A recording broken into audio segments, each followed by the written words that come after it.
శ్రీ భగవద్గీత 17వ అధ్యాయము శ్రద్ధాత్రయ విభాగ యోగము. అర్జునుడు పలికెను, శ్రద్ధ అనేది ఎలా ఉంటుంది, నాకు కొంచెం వివరంగా చెప్పుము. భగవానుడు పలికెను, శ్రద్ధ అనేది వారి వారి స్వభావాలను బట్టి ఉంటుంది. అది త్రిగుణాలను బట్టి 3 రకాలు. వాటిని చెప్తాను విను. సాత్వికులు దేవతల్ని, రాజసులు యక్ష రాక్షసుల్ని, తామసులు భూత ప్రేతాల్ని పూజిస్తారు. ఆహార విషయంలో కూడా వారి వారి గుణాలను బట్టి 3 రకాలు. వాటిని గురించి చెబుతాను విను.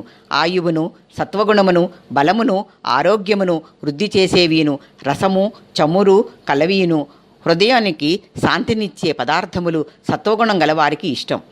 కారం, పులుపు, మిక్కిలి వేడి, ఘాటు కలవియు, చమురు లేనివియు, ఎక్కువగా దాహం కలిగించేవి, దుఃఖాన్ని శోకాన్ని కలిగించేవి అయిన పదార్థాలు రజోగుణం కలవారికి ఇష్టం. వీటి వలన దుఃఖం, శోకరోగాలు కలుగుతాయి. తమోగుణ ప్రధానులను వండిన తర్వాత జాము కంటే ఎక్కువగా నిలవ ఉన్నవి, రసం లేనివి, చెడువాసన కలదియు, చలిదియు, ఎంగిలిదియు, యజ్ఞశేషం కానిదియునైన ఆహారము ఇష్టంగా ఉంటుంది.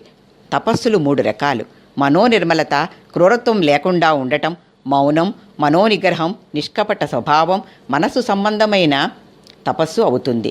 ఒకరు తన్ను సత్కరించాలని, గొప్పగా చెప్పుకోవాలని, పూజించాలి అని డంబంతో చేసేది రాజస తపస్సు అవుతుంది.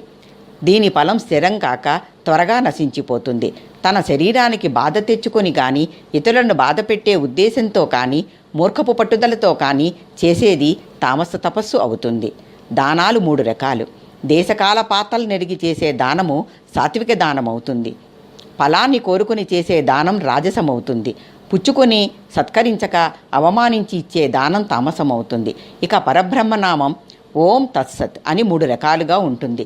ఆ ఉచ్చారణతోని బ్రాహ్మణులకు వేదాలను ఉచ్చరించటం, యజ్ఞాలను చేయటం విధించబడింది. అర్జున, శ్రద్ధ లేకుండా చేసే యజ్ఞ దాన తపస్సులు అసత్తని చెప్పబడుతున్నాయి. అటువంటి వాటి వలన ఫలం ఉండదు. 17వ అధ్యాయము శ్రద్ధాత్రయ విభాగ యోగము సమాప్తము.